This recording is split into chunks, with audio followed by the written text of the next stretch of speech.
What is it that you do when a client has unrealistic expectations?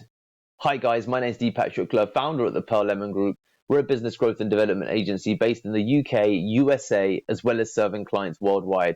And here today, in day number 82, we're here to talk about what to do when a client has unrealistic expectations. But before we get into it, feel free to click the link in the description below to get access to 7 additional strategies that are not shared in this training.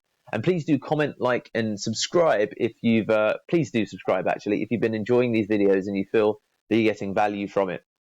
So look, fundamentally, you're going to sometimes get clients that they have unrealistic expectations. Like what they're asking of you is just not possible. Okay, that it's something that it's a mark that you don't feel that you're going to reach. And when this happens, there's a number of things that you can do, and there's a number of things you need to consider. So the first thing to consider is let's just say what to consider. So the first thing is there a point of time in the campaign where you think you could achieve what they asked for? So that might be, for example, I don't think I can do that today, but give me 60 days and I can get there. So that's something that you need to consider, because it does affect ultimately how you manage a client. So is there a point of time in the campaign where you think you could achieve it, what they asked for? Is it the case, or for example, is it the case that you think you'll never achieve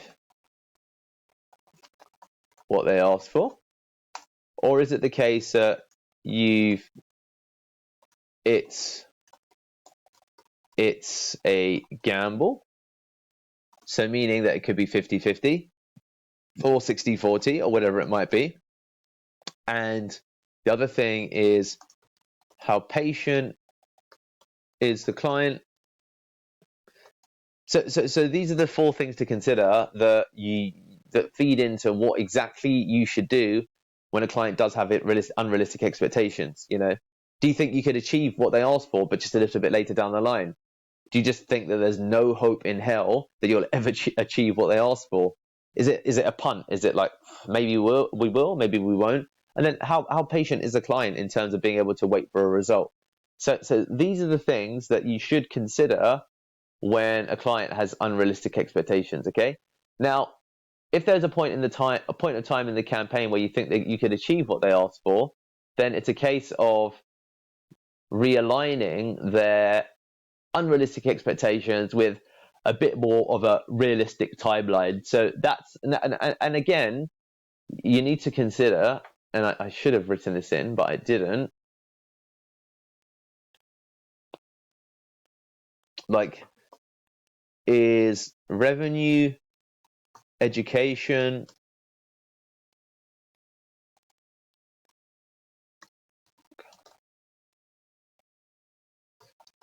so what is the goal of this campaign? Is it like, look, we're going to try and we'll get paid to try? Is it that we're going to try and we're going to ultimately learn as we go, or we can deliver results? This client just has crazy expectations, but we can deliver the things that he needs versus what he thinks he needs, which is a little bit different, or she thinks she needs, which is a little bit different, as we've discovered. So these are the things that you really need to consider when it comes to what exactly you should do. Look, fundamentally, let's go through what to do based upon these different scenarios. So what to do. So based upon scenario 1, in combination with scenario with 4 and 5, you need to realign the expectations of the client. Okay, you need to say, look, honestly, I don't think that that's potentially realistic. Now, the other element of it, of course, is not of course, but what is it that was promised? So if we add that into here, which is 6, what was promised? Oh, So yeah, you can kind of see it there. What is it that was promised? So you need to think about realigning the expectations of the client. Let's scrap writing now.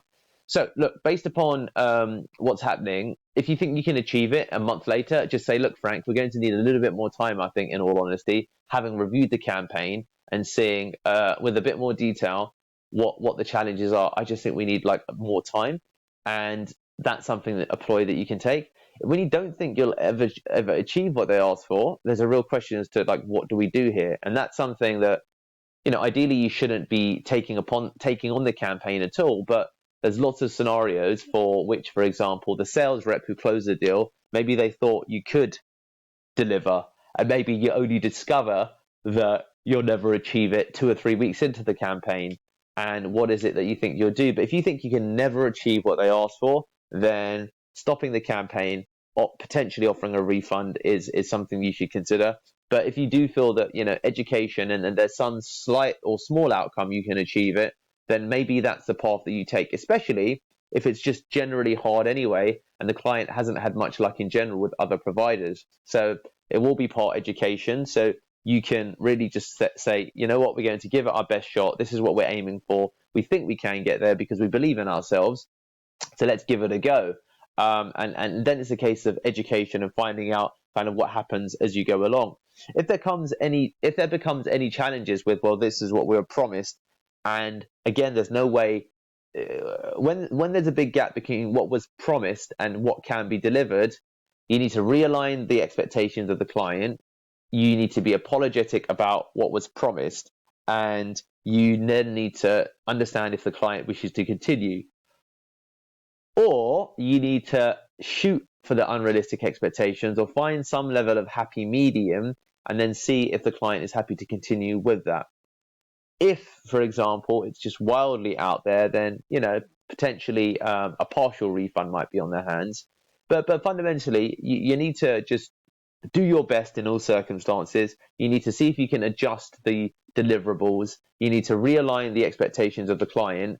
And that's really the focus, which is asking them to be patient, telling them it's going to be a bit more of a journey.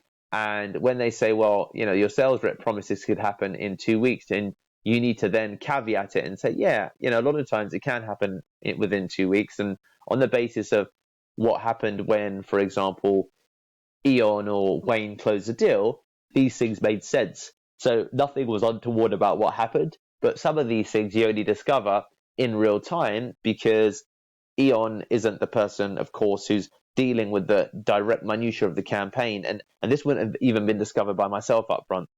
Now that I'm really diving in, I just think we need to tweak it a little bit. So therefore, it's just going to take a month or two longer. That's where we're at. I don't think you'll get, this anywhere else, or it will be quicker anywhere else. And I do think we should continue because we can meet your result. We just need a little bit more time. So realigning the expectations of the client is definitely going to be, helpful. And thinking about the patience of the client, thinking about what was promised, and then adjusting ultimately things accordingly is going to be really, really important, as well as role play. Okay. So role playing these different outcomes, or role playing, a client and knowing what to say and how to say it to help you build up your playbook for what to do in these situations is really, really important. And having a playbook in general, it's always going to help you. So there you have it, guys. These are some of the strategies you can execute when a client has unrealistic expectations. And if you're enjoying these videos, just comment, like, and subscribe, and catch you in the next one.